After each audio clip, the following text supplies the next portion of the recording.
আল্লাহর হাবিব সাল্লাল্লাহু আলাইহি ওয়াসাল্লামের বয়স তখন ৩৫। বয়স কত? মজার একটা ঘটনা, খেয়াল করে শুনবেন। বয়স কত? ৩৫। কাবা ঘরের পুনর্নির্মাণ হবে। কাবা ঘরের ৪টা কর্নারের একটা কর্নার আছে আর রুকনুল হাজারিল আসওয়াদ, যেখানে হাজরা আসওয়াদ পাথর থাকে, ওইটাকে সরানো হয়েছে। এখন কাবা ঘরের নির্মাণ শেষ, ওই হাজরা আসওয়াদ পাথর নিয়ে এটার কর্নারের মধ্যে সেট করা হবে। কিন্তু কে রাখবে? কারণ হাজরা আসওয়াদ তো যেন তেন পাথর নয়, জান্নাতি পাথর। কিয়ামতের দিন এই পাথরের ভেতরে আল্লাহ একটা জিহ্বা দিবে, দুইটা চোখ দিবে। এই পাথর বলবে, আল্লাহ এই লোকগুলো আমারে চুমু দিয়েছিল, এর উসিলায় আজকে তুমি তার জান্নাতে ঢুকায় দাও। এটা অনেক সম্মানিত পাথর, এই পাথরকে বহন করাটাও সম্মানিত। 4 দলের মক্কার 4 নেতা বলে, এই সম্মান আমরা হাতছাড়া করতে চাই না, কেউ এই পাথরে হাত দিতে পারবে না। এক নেতা কয়, আমি নিব, আমি নিয়ে এটা কাবা ঘরে রাখবো। দ্বিতীয় নেতা বলে, না, এই পাথর আমি অন্য কাউরে দেব না, এটা অনেক সম্মানের, অনেক প্রেস্টিজিয়াস ইস্যু, আমি এই পাথরটা হাতে নিয়ে কাবা ঘরে রাখবো। তৃতীয় নেতা বলে, না, রক্তের গঙ্গা বইয়ে দেব, কিন্তু এই পাথর কাউরে দেব না। চতুর্থ নেতা বলে, না, আমি নেব। কিলাকিলি আছে না নাই? পাথর কয়টা? নেতা কয়জন? 4 জন। কিভাবে এই সম্মানিত পাথর নিয়ে সেট করবে? কেউ মীমাংসায় যেতে পারে না। এক মুরব্বী বলে, থাক, আজকের জন্য এখানেই সবার মুলতবি, আগামী দিনে এই মসজিদুল হারামের দরজা দিয়ে প্রথম যে ঢুকবে সে সিদ্ধান্ত দিবে। আল্লাহর মেহেরবানি, এর পরের দিন এই পথ দিয়ে ছুটে এসেছে বিশ্বনবী মুহাম্মদ। সুবহানাল্লাহ পড়বেন না? আল্লাহ পড়েন আওয়াজ করে। কামলিওয়ালা নবী প্রথম আসলেন, সবাই খুশি, জামিন রাদিনা বি। আরে আলামিন আসছে, আলামিন আসছে। সবাই বিশ্বনবীকে বললেন, এই এই ঘটনা। কেউ তো পাথর ছাড়তে চায় না। পাথর হইল একটা, নেতা কয়টা? এখন কে এই পাথর নিয়ে রাখবে? এই নিয়ে মারামারি। আল্লাহর হাবিব সাল্লাল্লাহু আলাইহি ওয়াসাল্লাম বললেন, তাই হালুম্মা ইলাইয়া সাউবান, একটা কাপড় নিয়ে আসো, আমি এখনই সলিউশন করে দিচ্ছি। সুবহানাল্লাহ নাই? কাপড় নিয়ে আসা হলো। বিশ্বনবী বললেন, কই পাথর? সবাই বলল, এই পাথর। আল্লাহর হাবিব সাল্লাল্লাহু আলাইহি ওয়াসাল্লাম মোবারক হাত দিয়ে পাথরটা তুললেন। 4 নেতারে বললেন, ও 4 নেতা, কাপড়ের 4 কর্নারে তোমরা ধরো। 4 নেতা কাপড়ের 4 কর্নারের মধ্যে ধরলো। বিশ্বনবী নিজ হাতে পাথরটা নিয়ে কাপড়ের মাঝখানে রেখে দিলেন। এবার বিশ্বনবী আগে আগে যায়, 4 নেতারে বললেন, 4 কর্নার ধরে পাথরটা নিয়ে আমার পেছনে পেছনে আসো।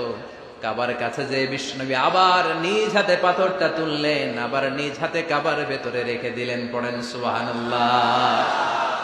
সম্মান আসলে 4 নেতার দিকে যায় নাই, সম্মান গিয়েছে বিশ্বনবীর দিকে। এতক্ষণ কাউরে দিবে না, এখন কেউই ধরতে পারে নাই, তারপরেও খুশি। সুবহানাল্লাহ কইবেন না? প্রথমে যে হাজরে আসওয়াদ পাথর ধরছে কে? বিশ্বনবী। কাপড়ে রাখছে কে? বিশ্বনবী। আবার কাপড় থেকে উঠিয়ে হাজরে আসওয়াদের পাথরটারে কাবার ভেতরে ঢুকাইছে কে? সুবহানাল্লাহ কইবেন না? সব সম্মান গেল বিশ্বনবীর হাতে, সব স্ট্যাটাস গেল বিশ্বনবীর হাতে। 4 নেতা কাপড়ের কিনারা ধইরাই খুশি। এইটাই বলে নেতৃত্বের গুণাবলী, চিল্লায় বলো ঠিক কিনা? কনফ্লিক্ট রিজলভিং এবিলিটি, বিরোধ নিষ্পত্তি করার কোয়ালিটি থাকা চাই, তবেই তিনি নেতা। কি কারিশমা দেখছেন? What a charismatic leader. এতক্ষণ রক্তের বন্যা বইয়ে দিবে, কাউরে দিবে না পাথর। এখন কেউই ধরতে পারে নাই, কিন্তু স্লোগান দিতেছে জিন্দাবাদ। আসরা নাই? নেতা হইলে এরকম নেতা হইতে হবে। মদিনাতে আউস আর খাজরাজ গোত্রের যুদ্ধ 120 বছরে। কয় বছর?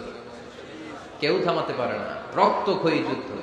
আল্লাহর হাবিব সাল্লাল্লাহু আলাইহি ওয়াসাল্লাম মক্কা থেকে মদিনায় এসে 7 দিনের ব্যবধানে 120 বছরের যুদ্ধ থামাইয়া দিলেন। এতদিন এই গোত্রের লোকের সাথে এই গোত্রের কোনো বিয়ে নাই, এই গোত্রের লোকের সাথে এই গোত্রের কোনো অর্থনৈতিক লেনদেন নাই। বিশ্বনবী যখন আউস খাজরাজের যুদ্ধ থামিয়ে দিলেন, মদিনাতে আনন্দের ধুম পড়ে গেল, নতুন নতুন উৎসবের ধুম পড়ে গেল। সব ভাই ভাই। নেতা হইলে এরকম নেতা হইতে হবে, কোনো মারামারি থাকতে পারবে না সমাজে। চিল্লা এখন ঠিক কিনা? নেতা আসলেই সমাধান, নেতা আসলেই। সহিহ বুখারীতে একটা কিতাব আছে, কিতাবুস সুলহ, মীমাংসার অধ্যায়। একটা বাব আছে, বাবু কওলিল ইমামি লি আসহাবিহি ইযহাবু বিনা নুসলিহ বাইনাহুম। ইমাম সাহেবের এই কথা যে আমাদেরকে নিয়ে চলো, আমরা মিলাইয়া দেব, এটা আল্লাহ রাসূল সাল্লাল্লাহু আলাইহি ওয়াসাল্লামের একটা বিখ্যাত ডায়ালগ। ডায়ালগটা কি? খেয়াল করে শুনেন। যুদ্ধ, মারামারি আর ঝগড়া শুনলেই আল্লাহ রাসূল সাল্লাল্লাহু আলাইহি ওয়াসাল্লাম বলতেন, ইযহাবু বিনা নুসলিহ বাইনাহুম। আরে আমরা আছি তো, আমগরে নিয়ে যাও না, আমরা মিলাই দিব। সুবহানাল্লাহ পড়েন। মারামারি দেখলে বিশ্বনবী মিলায় দিতেন। আল্লাহর হাবিব সাল্লাল্লাহু আলাইহি ওয়াসাল্লাম বলতেন, আলা উখবিরুকুম বিআফদালি দারাজাতিন মিনাস সালাতি ওয়াস সিয়ামি ওয়ান নুসুক, রোজা নামাজ সালাতের চেয়ে বড় একটা সওয়াবের কাজ আছে, ওটা কি আমি তোমাদের বলবো না? সাহাবারা বললেন, সেটা আবার কি? বিশ্বনবী বললেন, ইসলাহু যাতিল বাইন, দুইজন ঝগড়া করতেছে, তুমি ঝগড়া না লাগায় দিয়া মিলাই দিবা, এর চেয়ে ভালো কাজ হয় না। জোরে কোন ঠিক কি না? সবচেয়ে শ্রেষ্ঠ কাজ। নোয়াখালীতে আগুন লাগলে আপনারা কি দিয়ে নিবা? কি দিদায়? পানি। অনেকে ওই জায়গায় তেল দেন। জ্বলতেছে কি? আগুন। আগুন নিবানোর জন্য ঢালবেন কি? অনেকে ঢালে কি? তেল। আহা না, আপনি থামায় দিবেন, মিলায় দিবেন। আপনার জন্য ভালো জিনিস মিলায় দিবে কে? 7 নাম্বার, ফারসাইটেডনেস, দূরদৃষ্টিতা, ভিশনারি অ্যাটিটিউড, ফিউচারিস্টিক। নেতা অনেক দূর দেখতে পায়, তিনি দূরদর্শী। কর্মী যত দূর দেখে, নেতাও যদি তত দূর দেখে, দেশ চলবে? কথা বলেন। কর্মী যদি দেখে 500 মিটার, নেতার দেখতে হবে কয় মিটার? 1000 মিটার। কর্মী যদি দেখতে পায় 1000 মিটার, নেতার দেখতে হবে কয় হাজার মিটার? 2000 মিটার। কারণ নেতা হবে ফিউচারিস্টিক, ভিশনারি, স্বপ্নবাজ, স্বপ্নচারী। নেতাকে স্বপ্ন দেখতে হয়, ওই স্বপ্ন জাতিকে দেখাতে হয়। চিল্লায় বলেন ঠিক কি না? মানুষ তার স্বপ্নের সমান বড়। আপনি কত বড় আপনার স্বপ্ন শুনলে বোঝা যাবে। স্বপ্ন সেটা না যেটা মানুষ ঘুমিয়ে ঘুমিয়ে দেখে, স্বপ্ন সেটা যেটা অর্জনের আকাঙ্ক্ষা মানুষকে ঘুমাতে দেয় না। আল্লাহর হাবিব সাল্লাল্লাহু আলাইহি ওয়াসাল্লাম স্বপ্ন দেখিয়েছেন সাহাবাদেরকে, বিশ্ববিজয়ের স্বপ্ন, ইসলামকে বিজয়ী শক্তি হিসেবে দেখার স্বপ্ন। চিল্লায় বলেন ঠিক কি না?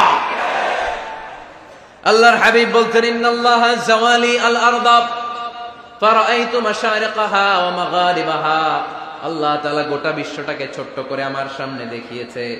আমি ফুটবলের সাইজের এই পৃথিবীর প্রাচ্য পাশ্চাত্য, ডানে বায়ে সামনে পেছনে সবটাই দেখেছি।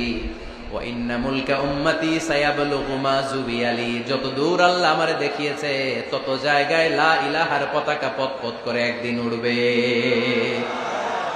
কোন একদিন এদেশের আকাশে কালিমার পতাকা উড়বে।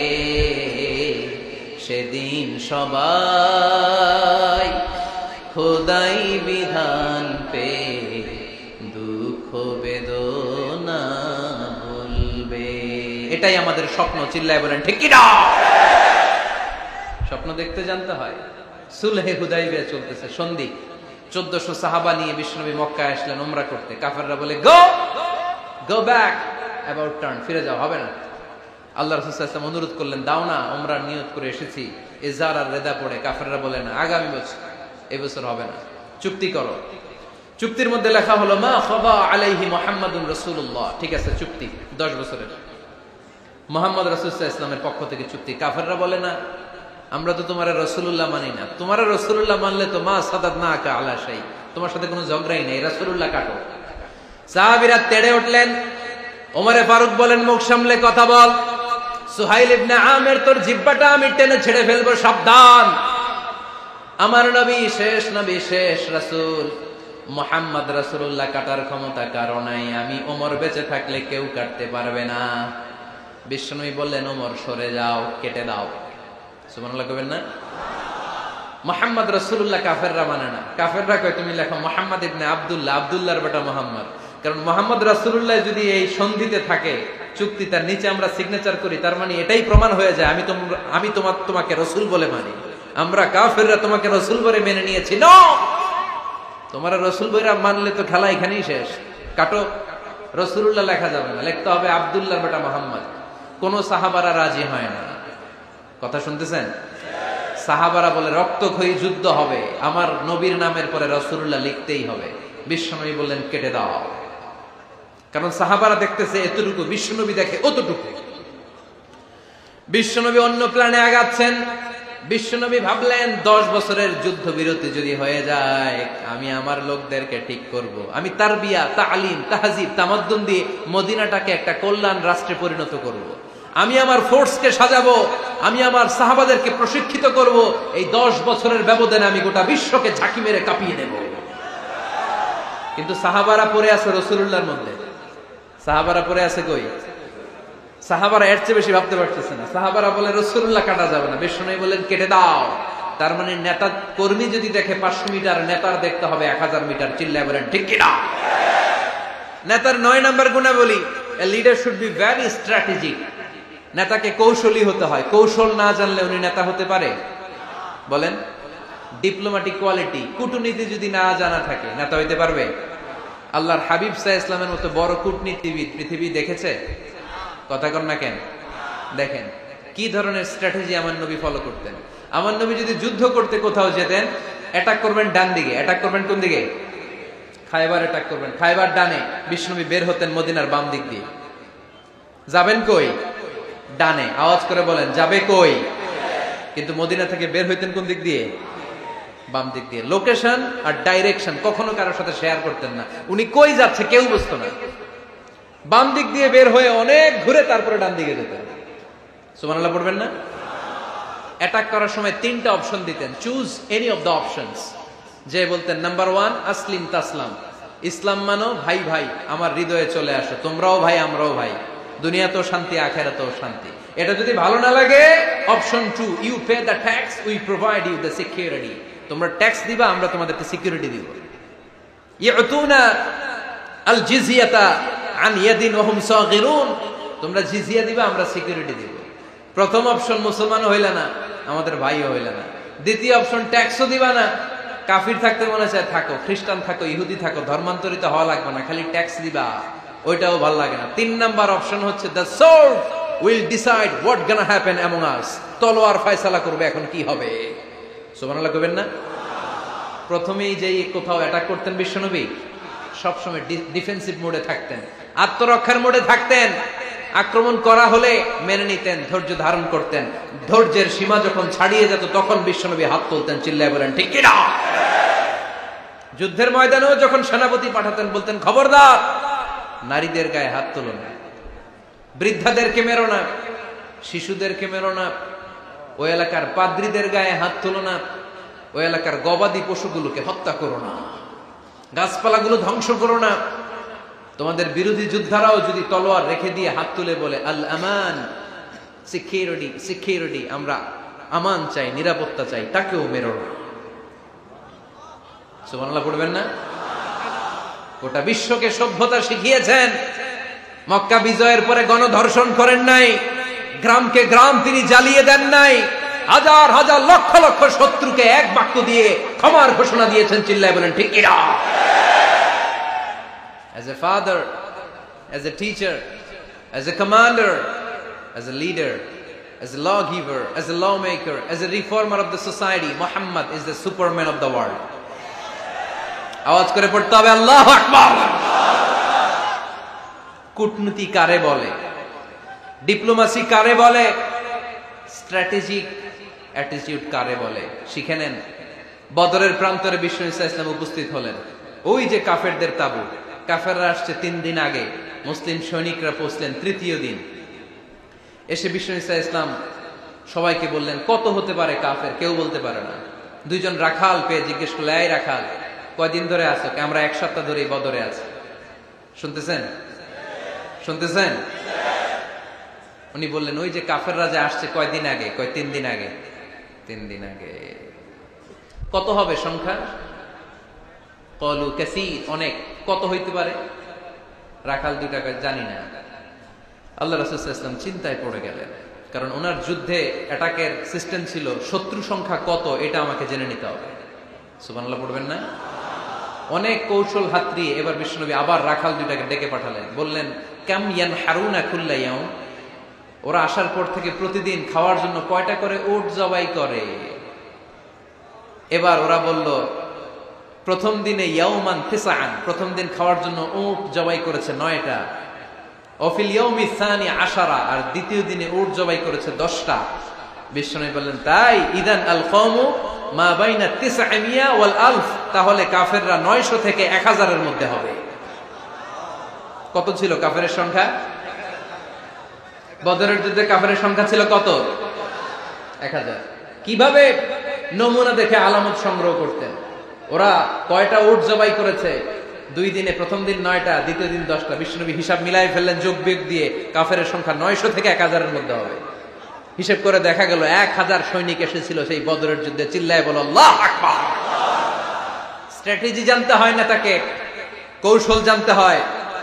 সর্বশেষ নেতার যে গুণ, এটা বলে শেষ করব, সাকসেশন ম্যানেজমেন্ট। নেতা ভালো নেতা বানায়া যায়, ঠিক কিনা? A good leader produces a good leader. একজন ভালো নেতা তখনই ভালো নেতা যখন সে নতুন করে ভালো নেতা তৈরি করে দিয়ে যায়, ঠিক কিনা? সে যদি নতুন নেতৃত্ব তৈরি করে দিয়ে না যায়, সমাজ চলবে? চলবে। এটাকে বলে দি সাকসেশন ম্যানেজমেন্ট। আল্লাহ রাসূল সাল্লাল্লাহু আলাইহি ওয়াসাল্লাম ভালো সাকসেসর রেখে গিয়েছিলেন, এমন কিছু যোগ্য নেতৃত্ব তৈরি করে গিয়েছিলেন, উনার পরে টানা 30 বছর নেতৃত্ব নিয়ে মুসলিম উম্মাহকে 1 সেকেন্ডও ভাবা লাগে না। চিল্লায় বলো মুসলমান, ঠিক কিনা? ভালো নেতা ভালো নেতা বানায়। নেতা খালি নেতৃত্ব দেয়, উনি কোনো নেতা বানায় নাই। এটা কি নেতা? কথা বলেন। এবার উত্তর দেন। আমার নবী ইন্তেকালের আগেই যোগ্য নেতৃত্ব তৈরি করে রেখে গিয়েছিলেন কি জান নাই? কাকে রেখে গেছেন? আবু বকর। আরহামু উম্মতি বি উম্মতি আবু বকর। এই উম্মতের সবচেয়ে রহমদিল। আর কারে রেখে গিয়েছেন? ওমর। আশাদ্দুহুম ফি আমরিল্লাহি ওমর। আল্লাহর জমিনে আল্লাহর দ্বীন বাস্তবায়নে সবচেয়ে কঠোর ছিল ওমর। ওনার ক্যারেক্টারিস্টিক এমন ছিল, কথার আগে হাত চলতো, জোরে কোন ঠিক কিনা? আল্লাহর হাবিব সাল্লাল্লাহু আলাইহি ওয়াসাল্লাম বলতেন, লা নাবিয়্যা বা'দি ওয়ালা রাসূলা। আমার পরে নবীও নাই, রাসূলও নাই, তবে লাউ কানা বা'দি লাকানা ওমর। আমার পরে যদি নবী হওয়ার যোগ্যতা কারো থাকে, আমার ওমরের সেই যোগ্যতা আছে। প্রভু তুমি বলেছ রাসূল দেবে না, বলনি দেবে না ওমর, বলনি দেবে না হামজা তারি, খালিদ বিজয় সমর। প্রভু তুমি বলেছ রাসূল দেবে না, বলনি দেবে না ওমর, বলনি দেবে না হামজা তারি, খালিদ বিজয় সমর। প্রভু তুমি বলেছ রাসূল দেবে না। সুবহানাল্লাহ পড়েন।